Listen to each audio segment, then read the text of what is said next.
கர்த்தருடைய பரிசுத்த நாமத்துக்கு ஸ்தோத்திரம். இன்னைக்கு நம்ம பார்க்க போற வேத வசனம் சங்கீதம் 56 அதிகாரம் 8 வசனம். என் அலைச்சல்களை தேவரீர் எண்ணி இருக்கிறீர், என் கண்ணீரை உம்முடைய துருதியில் வையும், அவைகள் உம்முடைய கணக்கில் அல்லவோ இருக்கிறது. You keep track of all my sorrows, you have collected all my tears in your bottle, you have recorded each one in your book. Psalm 56:8. இது நம்ம ஒரு சின்ன கதையா பார்த்துடலாமா? ஒரு சிறுமி இருந்தாலாம். அவளுடைய மனதுல நிறைய துக்கங்கள் இருந்ததா.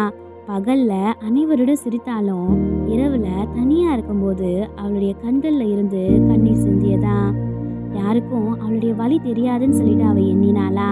ஒரு நாள் துக்கத்துடன் ஜெபித்து தூங்கி விட்டாளா. அவ கனவுல அமைதியான ஒரு அறையை பார்த்தாளா. அங்க ஒரு அலமாரியில ஒரு சிறிய கண்ணாடி பாட்டில் இருந்ததா. அந்த பாட்டில்ல அவ சிந்திய கண்ணீர் துளிகள் எல்லாமே இருந்ததா. அருகில ஒரு புத்தகமும் திறந்து வைக்கப்பட்டிருந்ததா. அதுல அவளுடைய ஒவ்வொரு வலியும் கவனமா எழுதப்பட்டிருந்ததா. அப்போ ஒரு மென்மையான குரல் கேட்டதா, நீ சிந்திய ஒவ்வொரு கண்ணீரும் இங்கதான் இருக்கு, ஒன்னும் வீணாகல, ஒன்னும் மறக்கப்படவில்லைன்னு. அந்த சிறுமி வீழ்த்த போது அவளுடைய பிரச்சனைகள் மாறலையா, ஆனா அவ மனம் அமைதியாச்சா. அவ ஒருபோதும் கவனிக்கப்படாதவளா இல்லை அப்படின்னு சொல்லிட்டு அவ உணர்ந்தாளா. நம்ம சிந்த ஒவ்வொரு கண்ணீரையும் தேவன் பார்த்துட்டு தான் இருக்காரு. நம்ம துக்கங்கள் எதுவுமே அவருக்கு மறைவா இல்லை. நம்ம தனியா இருக்கோம்னு நினைக்கும் தருணங்கள்ல கூட தேவன் நம்மோடு இருந்து நம்மளை அன்புடன் கவனிக்கிறார். ஆமென்.